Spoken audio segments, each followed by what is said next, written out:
This story is over 300 years old, a forgotten tale buried deep in the pages of time, a journey through mystery, power, and destiny. Are you ready to witness the secrets of the past? Welcome to my channel, The Final Message 215. In the year 1750, America was far from freedom. The lands were under British control, and slavery ruled the lives of thousands.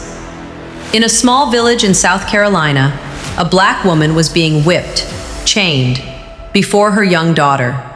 She trembled in pain, yet her eyes, they held courage. Her final scream echoed across the sky, and she collapsed. That scream, that moment, shattered little Maya's world. Her tongue froze, her soul broke, and she fainted. Maya was sold at a slave market. She was taken to a British military camp, run by a ruthless commander named Roland, a man who hated slaves and treated them worse than animals. There, in that same camp, lived a young soldier, Elijah Thorne. He wore the British uniform, but beneath it lived a heart full of justice and compassion. When he saw Maya, he saw something, a silent sorrow that screamed louder than words. He often saw her sitting alone in a corner, eyes full of questions, a storm inside her silence. Elijah's sister Margaret had come to visit, an educated, thoughtful young woman. She reached out to Maya. They became friends. Margaret taught her to read, to write, and to think. Slowly, Maya began to speak again. She smiled, but her mother's scream still lived in her heart. She knew that only freedom could give her mother's soul peace. Meanwhile, deep in the forests, a native chief named Makwa led a secret rebellion. When he heard of Maya, he sent for her. And for the first time, Maya's voice shook the air. If we stay divided, the British will erase us. But if we unite, their pride will fall to dust. Maya, Elijah, and Chief Makwa planned in secret. Margaret brought them maps, weapons, and courage. The night of the uprising was chosen, a cold night, as if the air itself whispered of the coming storm. Maya wrapped her mother's scarf around her arms and shouted into the wind, "This scream will be the last, or the first cry of freedom." They attacked the camp. Fire roared, bullets flew. Chief Makwa's warriors fought fiercely.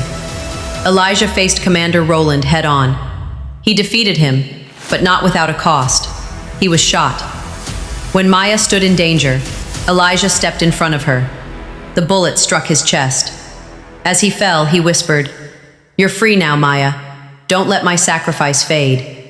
Maya screamed, with all her soul, and led the final charge. The British were forced to retreat.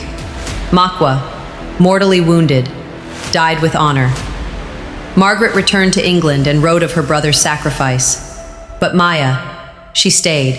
She built Elijah's grave and founded a school in her mother's name, a place where children of slaves could learn to read, to write, to believe, because words, faith, and courage are mightier than any chain. And Maya's voice echoed for generations.